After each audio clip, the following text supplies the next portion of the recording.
不知道你小时候的生活里有没有出现过一个聪明的光头小和尚？他遇到难题时总是喜欢在脑袋上画圈圈，不出一会儿就能想出解决的好办法。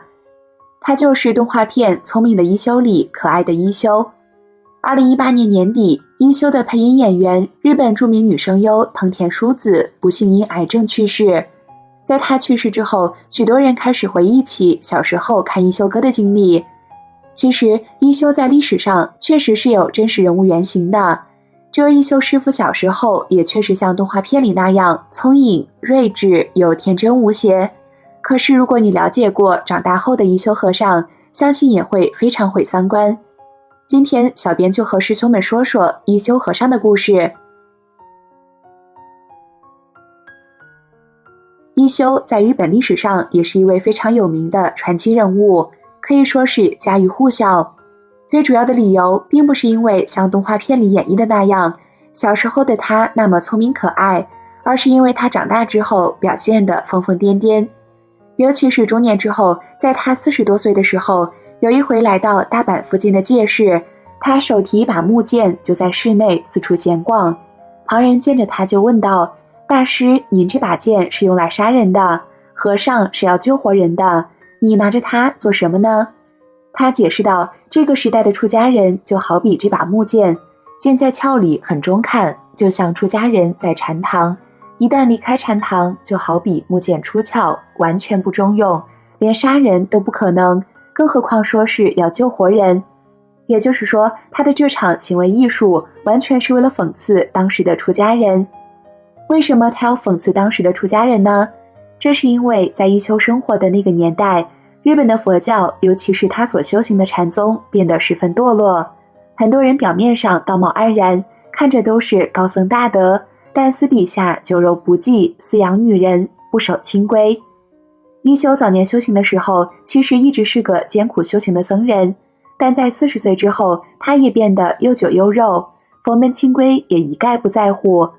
不过和他所厌恶的那群出家人不一样的地方在于，他有什么都不藏着掖着，直接就做出来。有人指责他的放浪行为说：“你身为出家人，一天到晚逛青楼，这像话吗？”他却说：“名妓弹琴，高僧说禅，实有异曲同工之妙。”直至他78岁，他还和一位盲女艺人恋爱，还写下很多艳诗。其实一休法师就是这样一位出了名的狂僧，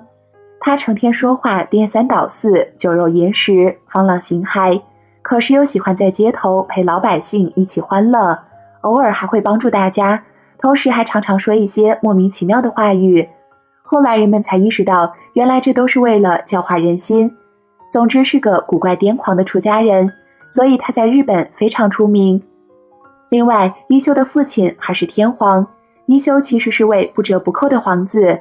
可是由于当时日本内乱，所谓的日本南北朝时期，而他恰好是南朝人，所以在南北朝时代结束之时，他便被迫出家。就和聪明的一休里演绎的一样，由于掌权的将军害怕一休这一脉南朝后人以后可能会颠覆他们的权势，所以就逼迫他们进寺院出家。佛教正如任何其他宗教教派一样，到了哪儿都会出现本土化的情况。中国有中国的一套，日本就有日本的一套。而日本的佛教相当奇怪，原来日本的出家人真能吃肉喝酒，还能结婚生子，这是怎么回事？如果你到日本寺院观察，会发现他们在修习阶段其实非常规矩，有很多非常严苛的准则，对学僧的训练也相当严谨，让他们上专门的佛教大学，可以说都是受过非常良好的教育。可是唯一与中国佛教或者我们传统认知的佛教最为不同的地方，就是刚才所说的不守所谓传统的声闻戒，或者汉传讲四分律。这是什么概念？佛教，尤其大乘佛教，有一种声闻弟子的说法，指的就是当年佛陀在世初转法轮的时候，那些跟随在他身边，听到他说话，听他的教诲，随之悟道的这批弟子，被称为声闻弟子。这个时候他们传下来的戒律，或是世尊颁布给他们的戒律，就叫声闻戒。声闻戒里就包含了一些我们今天觉得很基本的戒律，比如要保持独身，不能喝酒。到了中国汉传之后，还加上了不能吃肉的戒律。这是到了中国之后，佛教出现的一个新的变化。其实传到日本本也应该如此，可偏偏就出现了不一样的变化，这又是为什么？其中原因，各位师兄可翻看小编往期谈及日本和尚结婚的节目。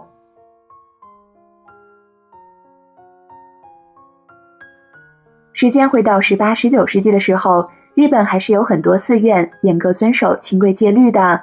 即使今天去日本旅行，还是能够看到一些寺院门口煞有介事地立着石碑，上面写着荤腥等物不能进入寺庙范围内。不过其实这一般也只是给观光客参观的一处古迹而已，寺庙里其实仍然又酒又肉。这就要提到明治5年，当时的日本政府宣布了一则命令，从今以后僧侣可以随意肉食、娶妻、蓄发。当时为什么会发生这样一次运动呢？明治维新其实是个力图日本全盘西化的年代，在那个年代底下，当时的日本政府有很多特别的想法和考虑。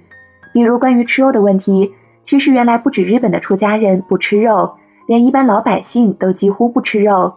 今天日本菜系里的和牛、寿喜烧等等，其实都是明治维新之后才流行起来的。因为明治维新以前的日本人基本上只吃鱼肉，猪牛羊马这些动物都是不吃的，因为他们认为这些是不好的东西。当然也有些人发现这些肉还真的挺好吃，便会偷吃，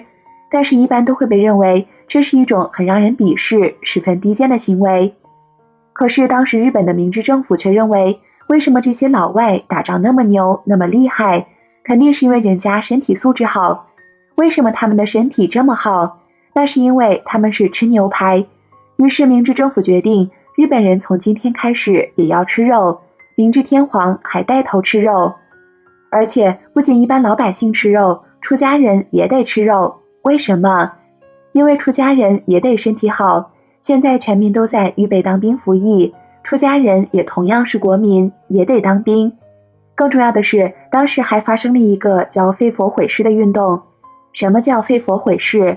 实际上，日本自古以来是以佛教为社会的核心宗教以及核心的意识形态力量，但是明治天皇时期需要重振天皇的权威。天皇的权威从何而来？这就需要谈及天皇万世一系，天皇是神的儿子等等。但这一大套说法都离不开日本本土的原生宗教，那就是神道教。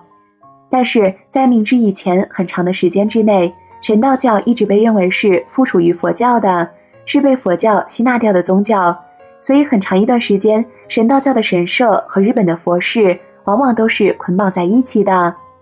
神社的管理权、财政权，甚至神社中受人参拜的一些主神，都是归佛教管理，归佛教僧侣主持。由于明治政府现在需要重抬日本本土的宗教观念，要将中国传过去的佛教打压下去，也就是一个爱国主义的表现，所以叫废佛毁世。废佛毁世也就有了这样一个民族主义、爱国主义的思想背景。除此之外，当时他们认为日本的佛教已经十分堕落了，江户时代的佛教被政府养得很好，寺院占据了众多田地。由于寺院被养得非常好，所以出家人也变成了一个很不错的职业，很多人就选择出家，还当成一类职业工作。当时的日本政府当然就觉得这很不像话，所以必要进行大力改革，逼迫许多出家人还俗，还毁掉了许多寺院和佛像。接着就把神道教与佛教强行分开，同时抬高神道教的地位，以此打压佛教。